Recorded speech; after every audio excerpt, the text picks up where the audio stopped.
가피풀 말씀 테마. 나는 누군가를 용서하고 사랑하고 있는가? 나는 너희에게 이르노니 너희 원수를 사랑하며 너희를 박해하는 자를 위하여 기도하라. 이같이 한즉 하늘에 계신 너희 아버지의 아들이 되리니 이는 하나님이 그 해를 악인과 선인에게 비추시며 비를 의로운 자와 불의한 자에게 내려주심이라. 마태복음 5장 44절 45절 말씀. 많은 성도들이 이 말씀을 두려워합니다. 그러나 우리가 하나님의 아들이고 딸인 것은 원수를 사랑하고 그를 위해 기도하는 것을 보고 알 수 있습니다. 만일 그렇지 않다면 우리는 절대 하나님의 아들, 딸이 아닙니다. 나중에 하나님 앞에 갔을 때 교회는 다녔지만 그런 말씀은 한 번도 들은 적이 없다고 그러시면 안 됩니다. 분명히 기억하시기 바랍니다. 그러면 어떻게 원수도 사랑할 수 있느냐는 것입니다. 이것이 참으로 중요하면서도 두려운 것입니다. 사랑할 만한 사람을 사랑하는 것은 사랑의 열매를 맺은 것이 아닙니다. 이것은 세상 사람들도 다 할 수 있는 일입니다. 지금 가슴에 손을 얹고 생각해 보십시오. 나는 과연 원수를 사랑하고 있는가? 나에게 경제적으로 큰 손실을 안겨준 누군가를 용서하고 사랑하고 있는가? 나에게 가슴 깊이 상처를 준 누군가를 용서하고 사랑하고 있는가? 이유 없이 비호감인 사람, 관심 갖기 싫은 사람, 과거 내게 아픔을 주었던 그 사람을 사랑하고 있는가? 그런데 하나님께서 이 모두를 품으라고 하십니다. 그들조차 사랑하는 것이 사랑의 열매를 맺는 것이라고 하십니다. 내가 너희를 사랑한 것 같이 이것이 그리스도인의 사랑의 기준입니다. 예수님의 사랑은 원수도 사랑하신 십자가의 사랑입니다. 남미에서 사역하시는 선교사님이 쓰신 동행 일기를 읽다가 선교사님이 많이 힘드시겠다는 생각을 했습니다. 하루는 선교센터에 현지 경찰들이 들이닥쳤다고 합니다. 예배당 건축을 위해 모아둔 목재 창고가 불법이라며 경찰서장부터 말단까지 찾아와 협박하기 시작했다는 것입니다. 물론 목재는 모두 합법적으로 구입한 것이었습니다. 현지 사역자들까지 나서서 그 나라의 고아와 과부와 가난한 이들을 돕는 선교사님의 사역을 설명했지만 그들은 무조건 감옥에 집어넣겠다고 막무가내였습니다. 오랜 협박 끝에 그들이 드러낸 본심은 관행상 목재값의 반을 내놓으라는 것이었습니다.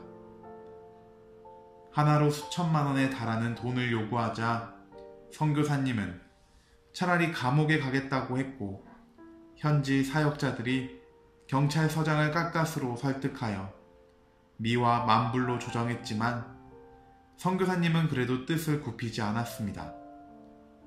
결국 3,000불을 주고 없던 일로 하기로 하여 여기저기 수소문한 끝에 어렵게 돈을 만들어서 경찰서장에게 전화를 했는데 통화 연결음이 복음성가였다는 것입니다. 그때 선교사님의 가슴이 무너졌다고 합니다. 그 나라에서는 어지간한 믿음이 아니고서는 복음성가를 통화 연결음으로 쓰지 않는데 전화통화 연결음을 복음성가로 해놓았다면 그가 얼마나 고백적인 크리스천이겠습니까? 아마 어느 교회의 자랑스러운 집사나 장로쯤 되었던 모양입니다. 선교사님은 무거운 나무를 짊어지고 나르느라 생긴 통증이 너무 심해져서 비명을 질렀습니다. 세상에 이럴 수가.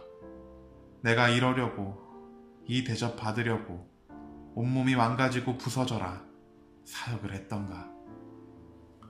그런데도 주님은 사랑할 수 없는 그 사람들을 사랑하라고 하신다는 것입니다.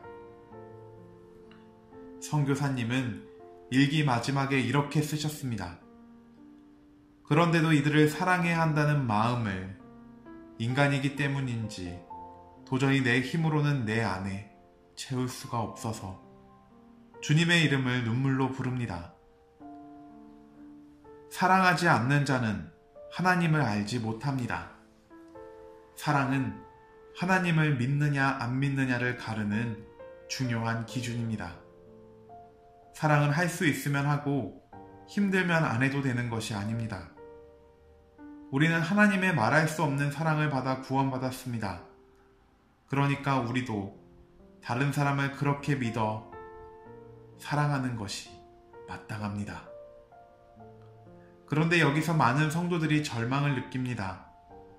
예수를 믿기는 믿어도 사랑으로 소문나지 않았고 원수를 사랑할 자신도 없기 때문입니다. 원수도 사랑하라는 말씀이 너무 부담스럽고 그대로 살 수 있다고 믿어지지 않습니다. 왜냐하면 사랑을 율법으로 받아들이기 때문입니다. 원수도 사랑해야 한다고 여기는 것입니다. 다시 말해서 하나님께서 우리에게 사랑하라고 요구하신다고 생각합니다. 주님은 분명히 서로 사랑하라는 새 계명을 주셨습니다. 그러나 이것은 우리 힘으로 사랑하라고 말씀하신 것이 아닙니다. 요한복음 13장, 14장, 15장은 장차 성령이 오셔서 우리와 함께 하시고 주님을 바라보게 하시고 우리를 도우실 것에 대해 말씀하시며 아울러 성령께서 우리로 하여금 사랑하게 해주실 것을 말씀하시는 것입니다. 우리가 예수님을 믿으면 우리 안에 성령이 오셔서 우리로 하여금 사랑하게 만들어 주실 것이기 때문입니다. 그래서 이것을 성령의 열매라고 하는 것입니다. 갈라디아서 5장 22절에도 분명히 사랑은 성령의 열매라고 했습니다. 성령의 열매 중에 첫 번째가 사랑입니다. 이 말은 모든 열매 중에 대표라는 것이고 다른 모든 열매가 그 속에 들어있다는 뜻이기도 합니다. 그러나 가장 중요한 의미는 사랑은 그냥 되어진다는 것입니다.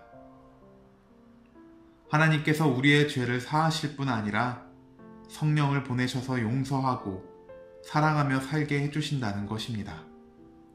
이것이야말로 복음입니다.